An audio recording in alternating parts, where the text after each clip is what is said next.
जय हिंद, जय भारत, वंदे मातरम। मैं रविंद्र फौजी।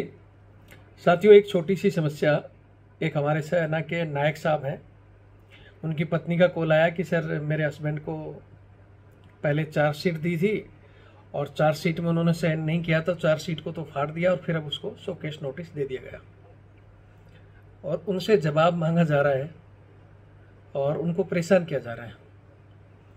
तो यहाँ मैं आपको एक छोटी सी कहानी बता रहा हूँ और मैं एक चीज़ ज़रूर कहना चाहूँगा कि किसी भी कहानी को जब आप तक भेजते हैं और आप उसको फॉरवर्ड नहीं करते तो उसकी समस्या का हल कभी नहीं होता है। और सिर्फ आप थोड़ा सा फॉरवर्ड कर दो और वो कहानी वहाँ तक पहुँचती है अधिकारियों तक, तो उस जवान की समस्या का हल 100% होता है। और यहाँ अधिकारियों से भी कहना चाहता हूँ कि जवान की आपने छोटी सी मिस्टेक, हालांकि वो मिस्टेक भी नहीं है, लेकिन अब ये उसको बड़ी इश्यू बना रहे हैं और उसको फंसाने के चक्कर में है। जबकि जवान की वाइफ ने ये भी बताया कि बंदे ने 18 साल आज भारतीय सेना को दे दी, कभी कोई पनिशमेंट नहीं है।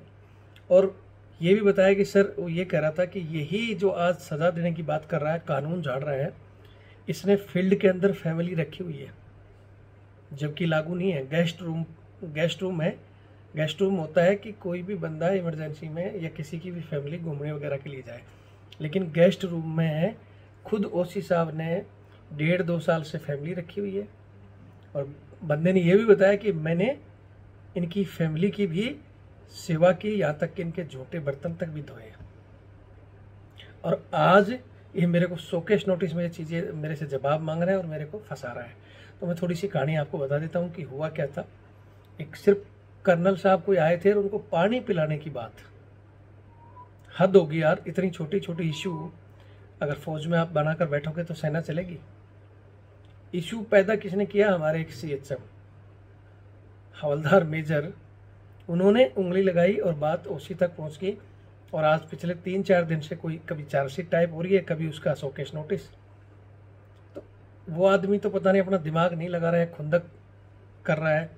बीच में एक कैप्टन साहब हैं। अब कैप्टन साहब हालांकि डायरेक्ट कैप्टन से आए हैं, पढ़े लिखे हैं, तो उनको तो समझना चाहिए और वो समझ भी रहे हैं कि वो कह रहे हैं कि मैं क्या करूं, मैं तो मजबूर हूं। मतलब कैप्टन साहब को के नाम से उनको शोकेस नोटिस इशू किया जा रहा है। तो आज इसी विषय पर चर्चा करेंगे। मैं एक चीज़ ज़रूर कहना चाहूँगा यहाँ हमारे साथियों को कि किसी भी समस्या का हल आपके पास है। आप ये 8 लाख साथी हमारे से जुड़े हुए हो, लेकिन आप अपना खुद का काम नहीं कर पाते हो तो समस्या का हल नहीं होता। तो इतना रिक्वेस्ट करूँगा, अगर आप दिल से हमारे से जुड़े हो तो वीडियो शेयर कर दिया करो।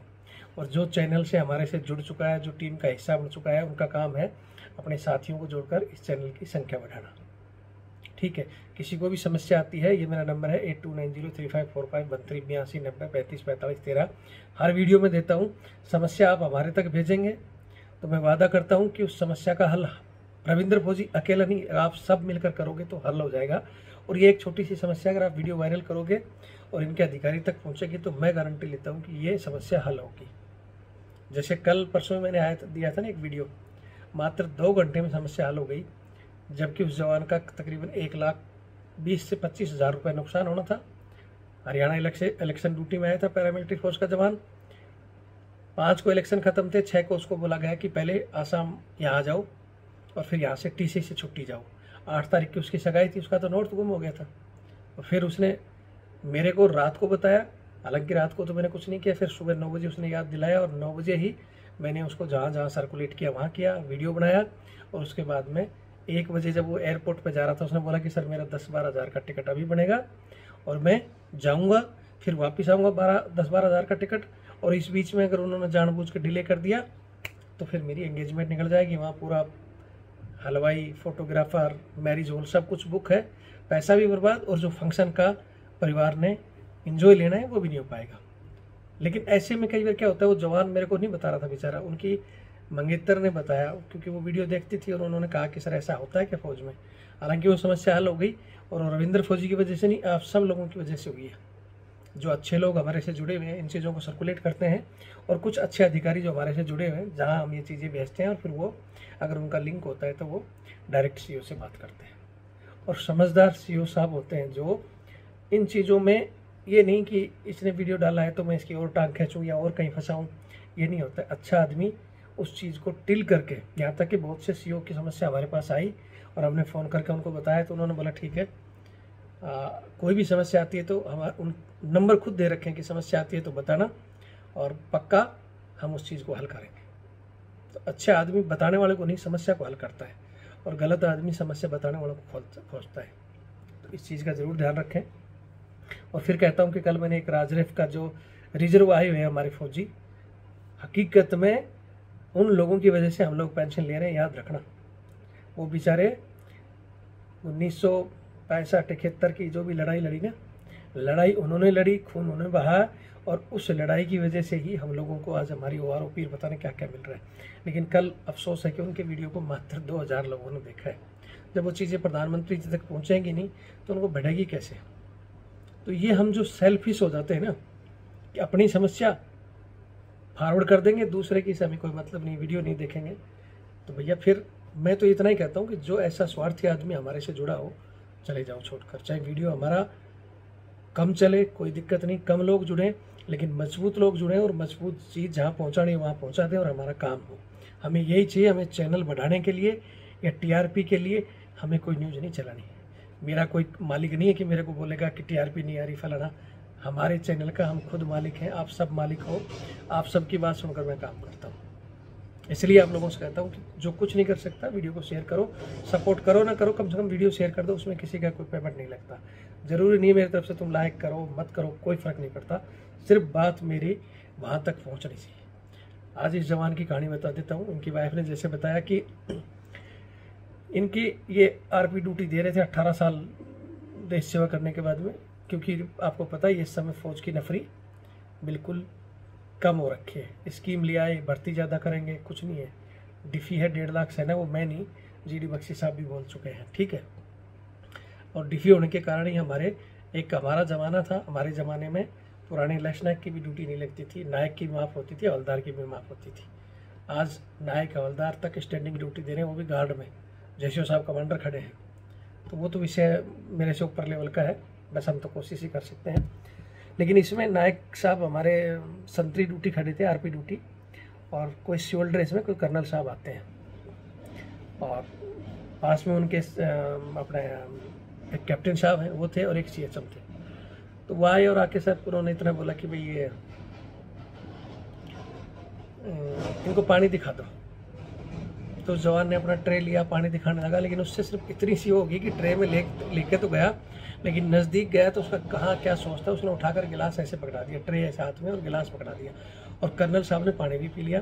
कर्नल साहब ने थैंक यू भी दिया। कर्नल साहब की कोई रिपोर्ट भी नहीं है। उन्होंने बोला ठीक है भाई, धन्यवाद बेटा, कहानी यहीं ख़त्म होगी।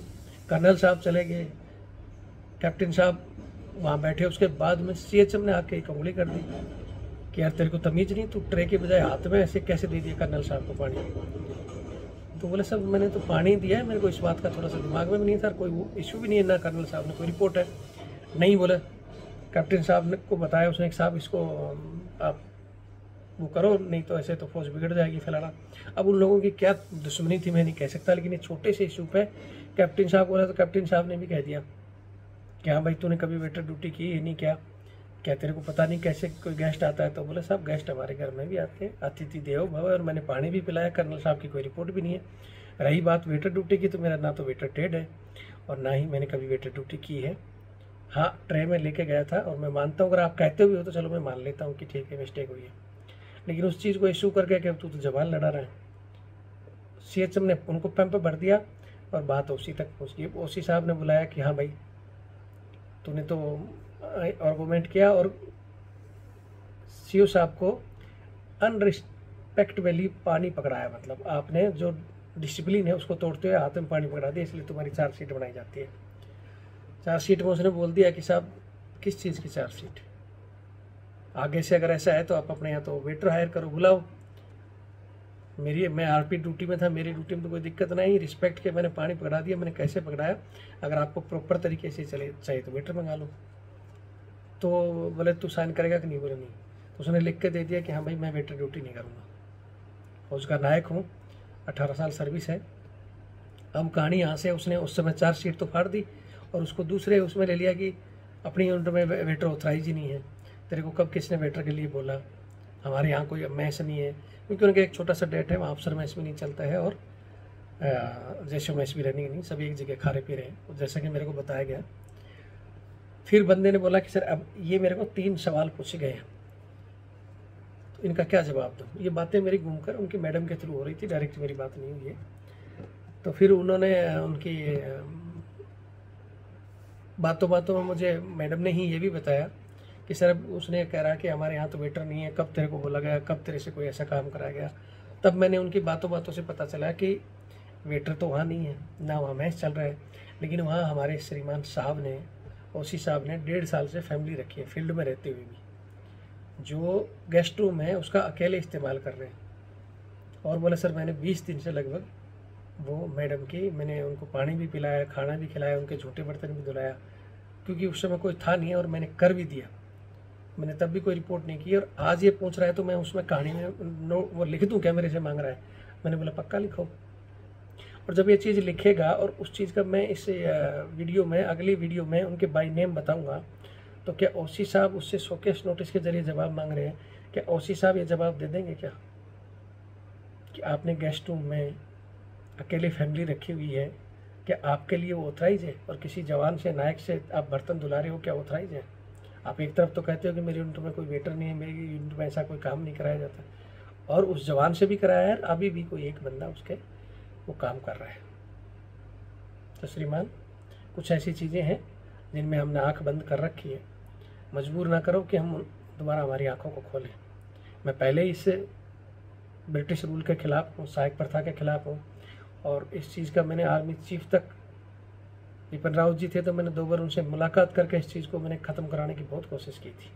सुप्रीम कोर्ट में भी मैंने डाला इस मैटर को, हालांकि अभी सफलता नहीं मिली है, और भविष्य में ज़रूर हम चाहते हैं। लेकिन हाँ, इतना ज़रूर है कि आप की आर्मी चीफ जो भी बनते हैं वो लेटर जारी कर देते हैं कि जवान वेटरगिरी नहीं करेगा, जवान कुत्ता नहीं घुमाएगा, जवान किसी की बूट पॉलिश नहीं करेगा।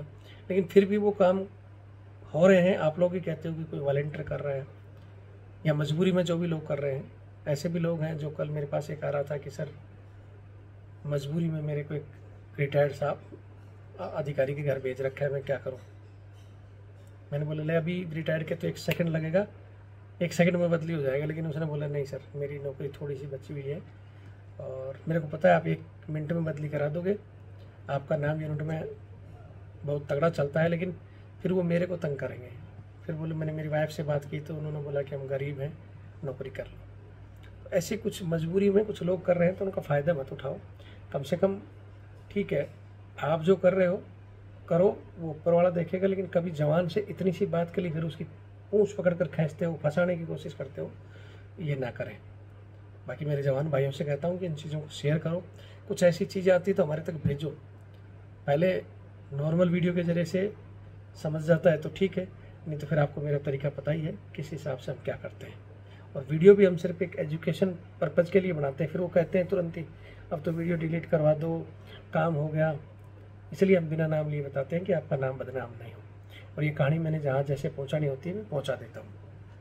फिर जवानों से कहूँगा चैनल को बढ़ाओ, आपका चैनल है, और दूसरे की समस्या को अपनी समस्या समझकर सबका साथ दोगे तो एक दिन हम जरूर सफल होंगे। और सिर्फ ये सोच के कि आज मेरी है कल उसकी है, तो फिर भैया ये तो वो चक्रव्यूह है कि आज उसकी है तो कल हमारी बारी है, परसों किसी और की बारी होगी। सिस्टम जो घूम रहा है ना, उसमें कोई बचेगा नहीं। वीडियो देखें और शेयर करें। जय हिंद, जय भारत, वंदे मातरम।